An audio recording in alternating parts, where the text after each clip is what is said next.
Taste the Daily. Veerapandiya கட்டபொம்மனின் 265வது பிறந்தநாளை ஒட்டி அவரது திருவுருவப் படத்திற்கு அதிமுக பொதுச் செயலாளர் எடப்பாடி கே பழனிசாமி சேலம் நெடுஞ்சாலை நகர் இல்லத்தில் மலர் தூவி மரியாதை செலுத்தினார். ஆங்கிலேய ஆதிக்கத்தை எதிர்த்து போரிட்ட மன்னர்களில் முக்கியமானவரான பாஞ்சாலக்குறிச்சியை ஆண்ட வீரபாண்டிய கட்டபொம்மன் 1760ஆம் ஆண்டு ஜனவரி 3ஆம் தேதி பிறந்தார். வீரபாண்டிய கட்டபொம்மனின் வீரத்தையும் தியாகத்தையும் போற்றும் வகையில் அவரது பிறந்த நாளில் ஆண்டுதோறும் அதிமுக சார்பில் மரியாதை செலுத்தி வரப்படுகிறது.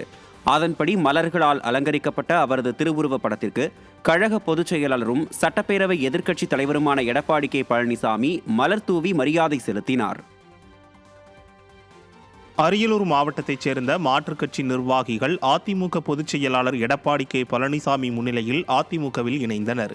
சேலம் மாவட்டம் நெடுஞ்சாலை நகரில் உள்ள கழக பொதுச் செயலாளரின் இல்லத்தில் அரியலூர் மாவட்டத்தைச் சேர்ந்த ஆண்டிமடம் திமுக ஒன்றிய கவுன்சிலர் முனைவர் க ஜோதி, தாப்பள்ளூர் பாமக கிளை செயலாளர் ஐயப்பன், பாமக நிர்வாகி பிரபாகரன், நாம் தமிழர் கட்சியைச் சேர்ந்த தமிழ்மாறன் ஆகியோர் அக்கட்சியிலிருந்து விலகி அதிமுகவில் இணைந்தனர்.